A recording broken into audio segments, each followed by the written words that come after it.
Right, today let's delve into all things modems because we do have a few tidbits regarding the modems we could see in the 2022 iPhone and also the 2023 iPhone. And to be more specific, we now have a rough idea on when Apple should be transitioning to their own modems for their new iPhones. And so let's delve into all of this, but first, make sure to like and subscribe for the latest Apple news and rumors.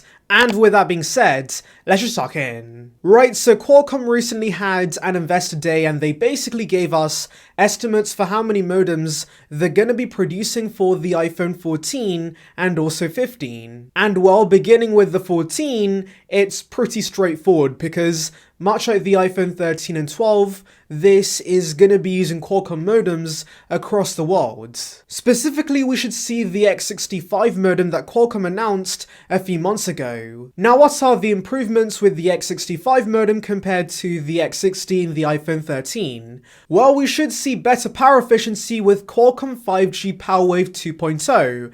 Now, that fancy sounding tech is going to allow for better battery life, which is pretty nice because right now, of course, 5G is a huge power drain, and so if the X65 fixes this, I would be very glad, and I'm sure many people would be open to using 5G more often. The X65 is also the world's first 10 gigabit 5G modem, which gives you speeds up to 10 gigabits per second. And this, alongside wider support for millimeter wave carriers, means that as per expected, 5G should be a lot better with the iPhone 14. And to be honest, I'm happy that these modems are getting better because slowly 5G is being rolled out and it's becoming more common, so I do think having the best modem possible in these iPhones to take advantage of all this 5G power is pretty nice. Anyways, moving on to the more interesting news, that's regarding the 2023 iPhones, also known as the iPhone 15. So Qualcomm says they're only producing 20% of Apple's modems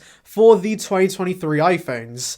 Now that's interesting because of course there's been plenty of reports regarding Apple's in-house modems being in the works, and so maybe we do see this with the 2023 iPhones. Now, to be honest, I'm kind of surprised we could see these modems as soon as 2023 because, of course, I'm aware that Apple did buy Intel's existing modem business, but do remember the Intel modem sucked and Apple has no expertise in this field, and so I do think it's a little risky that Apple's giving us this with the 2023 iPhones. And the fact Qualcomm does still plan to produce 20% of the modems for the iPhone 15 does suggest to me that Apple's not entirely confident, and I can see some regions having the better Qualcomm versions of the iPhone 15 that possibly have better reception. Again, I'm hoping that's not the case. I'm hoping that Apple does nail their modems, much like they've been nailing their silicon for many years now,